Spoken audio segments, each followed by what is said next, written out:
up to all of a sudden I had a cult. So, so let's take you through 2012 and your relationship. Could you just describe for the jury a little bit about how that relationship evolved through 2012?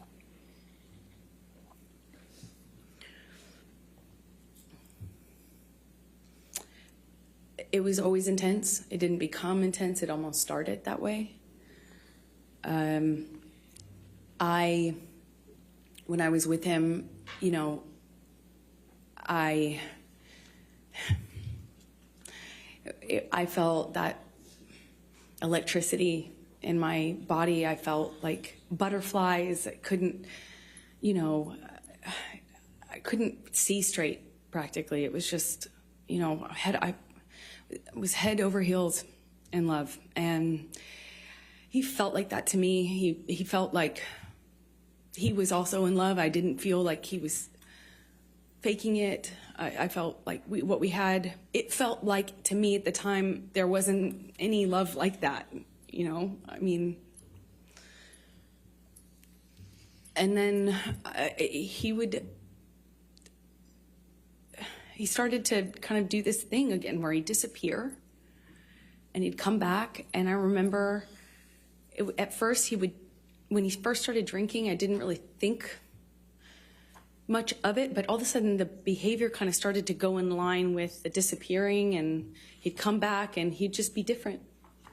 And I'd say something and he'd accuse me of saying something else or saying it in a different way, or he would, it was mostly my clothing at the time and me working. That was the main thing. Like, I found myself trying to not talk about auditions because it would change the mood so dramatically. I tried to, you know, he would make these comments about, you know, whoring myself out, but do so in the context of me acting, you know, and he would talk about other actresses who do my role in this way where they were worthless whores, that they were, you know, fame hungry, you know, expletive, you know, just this. The point is, it felt really dirty to be an actor. Never mind that he was one. It was dirty that I wanted to do this job that I wanted to do, and I was doing the job of an actress. It was everything every time I was walking out of the house, he would ask me, "That's really what you're wearing, kid? Oh, I see." You know, I wore a dress to an event once, and I felt beautiful in it. Like, stupid as that sounds, I felt pretty in this dress I picked out, and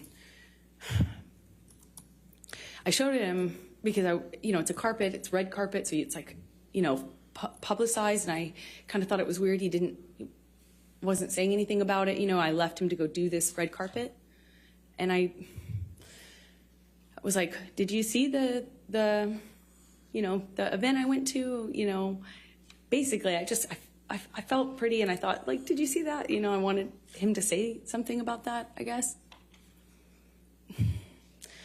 And he said, well, this is after he stopped talking to me for some time, didn't tell me why. When he came back in my life, he wouldn't explain why he was acting different. He just kind of acted mad at me, didn't know what I had done wrong. And when I brought up the dress and the event, because it was an event to support a charity I was really involved with at the time, and I said, you know, "Did you see that thing?" And he said, yeah, I think the whole world saw that, kid. That's how they'll remember you. That's how the world will remember you. And I was like, oh, come on. I mean, it's like, but it, you know, I felt good in it. I felt good. And he said, yeah, kid, that's what you're putting out there in the world. No one will ever forget that, and that's all they'll see you as. That's what you wanted. That's what you were going for. You know, my dress was low cut. I get it, it's low cut. But I felt, you know, I felt really embarrassed and horrible that I wore that. I felt like, how could I have made that choice? Of course, you know, he's right. You know, you start to believe it. I started to believe that made a lot of sense, of course. But it didn't stop with that. It was just, was clothing in general. And when I walked out of the house, it wasn't just like, hey, you're not allowed to wear that. It was like, oh, really? That's what you're wearing. No wonder you get cast in those roles. No wonder you that's what you are. That's what you're making it. And it continued. And then there would be a blow up. And at first it was just to throw something, smash some things. He loves to smash up a place, an apartment, furniture. Is what it started with. Glass. Threw glass at me, and I remember it was summer. And he just threw this glass across the kitchen, and it didn't hit me, but it shattered behind me, and I remember thinking that it very easily could have hit me. And that, calling me a whore, it didn't start with using the whore word, it was just comments until it would escalate. And then I started to notice the pattern of escalation where he'd throw glass or turn over a table. Then he would hit the wall, and then he'd hit the wall really close to my head. Like when I'm standing there, just hit the wall, screaming at me. But then he would disappear and get clean and sober, and he'd come back and tell me that he was done drinking, he was over it. He was done, cleaned himself up. He had done it before, and he'd do it again. And then he would go back to this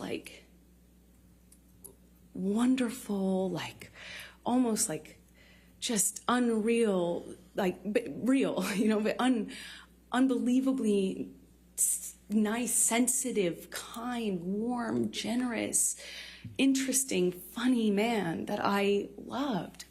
And he would make me feel so loved. I would feel so distant from that thing that was so scary that I would not even recognize it too. And that was how, our relationship kind of started to develop in that first year. Do you remember the first time that he physically hit you? Yes.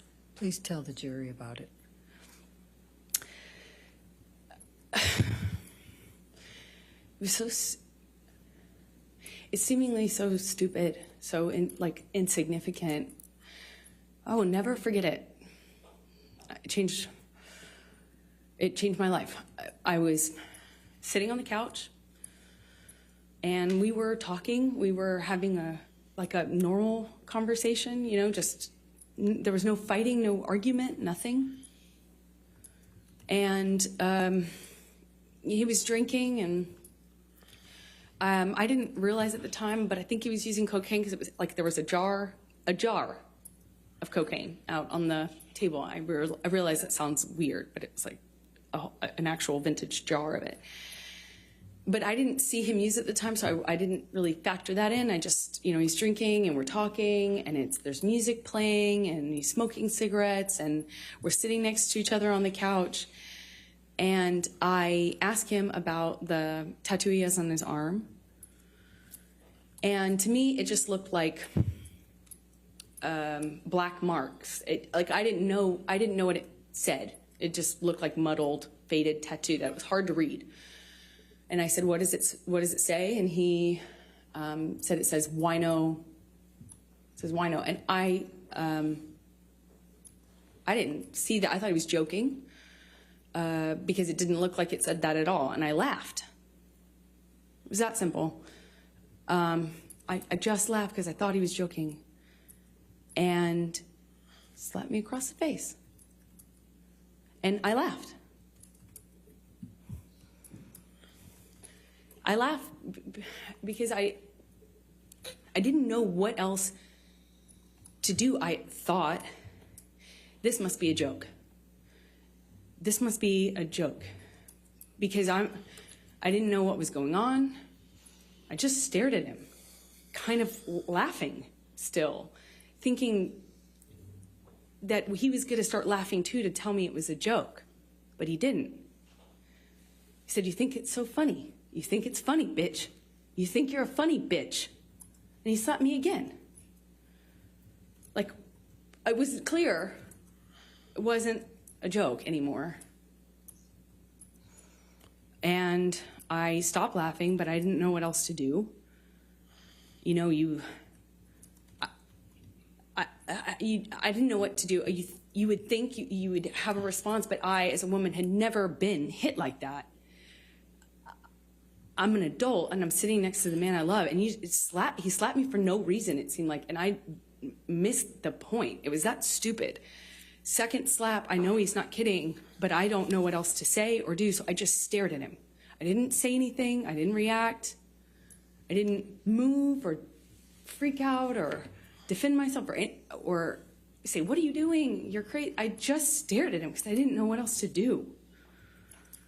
And he slaps me one more time. Hard.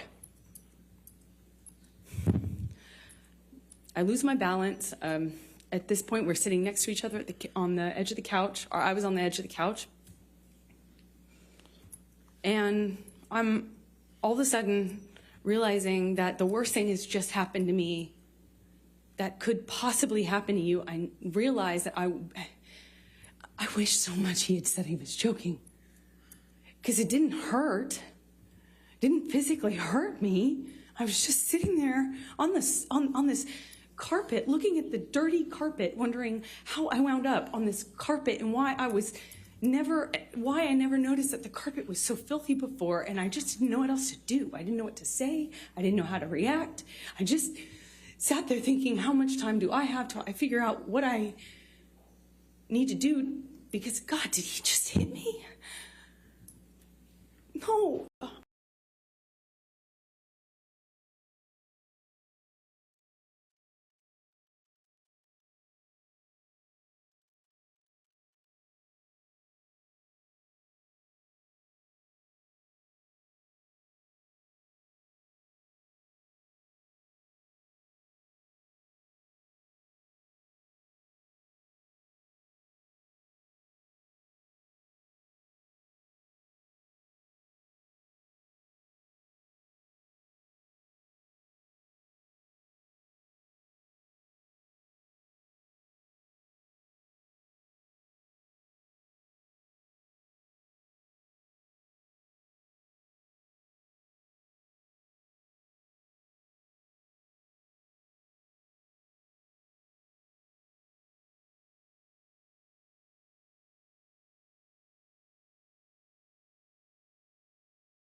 Up, and I remember looking at him in the eye and just looking at him, frankly, because I didn't know what else to do. And before I know it, he starts crying. And, you know, like, I had never seen an adult man cry. I didn't even really see my dad cry at my grandma's funeral. You know, it's weird. And he's crying. Tears, I mean, just falling out of his eyes. He gets down on his knees and he grabs my hands and he's touching my hands, and it's done. I will never do that again. I thought I put the monster away, and I've done it before. It's done. But on his knees, and I didn't have words. I didn't know what to say. I just remember thinking that it was just, he was crying.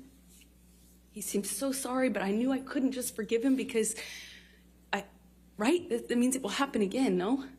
You know, like I've seen the health class videos, like everyone else. And I got up in my car, I walked to the car, I didn't say anything. I made a point to not say, oh, it's okay, or anything like that. I just didn't say anything. I got up, I went to the car, I sat in my car, and I felt like I sat there forever. I didn't want to turn the key. I just leaned my head up against the window, and I remember just seeing my breath on the windshield, you know, on the glass of the window of the door, just seeing my breath and trying to will myself to have the strength to know what I should do in this moment, because I was heartbroken. And I sat there for a long time, and I eventually turned the key and drove home.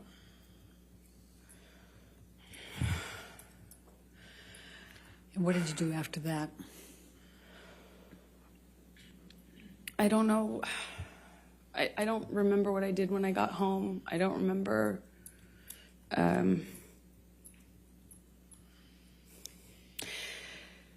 I went to my therapist. I told her. Objection, hearsay. I'll sustain it as to what she may have told her. I went home, and I, a few days later, started getting, I actually don't know how many days later, but I started getting calls and texts from Johnny, you know, apologizing profusely. I mean, just, you know, he said, I'd rather cut my hand off than ever lay it on you or lay it upon you, you know, and he had that way of talking. It felt like poetry. And he showed up to talk, like with the understanding that, you know, he understood I could never forgive him and it was done. So I felt kind of safe in saying, okay, let's have a talk, or, you know, yeah, we'll talk. I think I know I just wanted to see him, and he comes over, brings me gifts. He brought me a couple cases, actually, of that Vega Sicilia wine that we've heard about, which is a really nice, expensive wine that I could never, at that time, dream of affording, you know. And we talk, and he tells me that he had put this thing away, that I could trust him, that it would never happen again. Of course, it would never happen again. That he'd put this thing away. He'd killed the fucker, is what he said to me over and over again. I put that fucker away. I killed that monster. I'll kill it again. It's done. I'll never lay a hand on you again. And I wanted to believe him, so I chose to. Chose to stay in the relationship?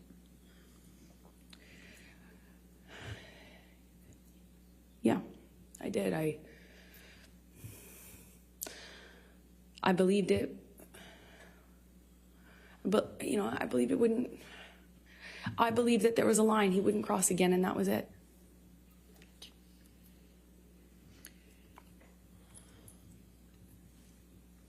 And so you stayed, correct? You stayed in the relationship?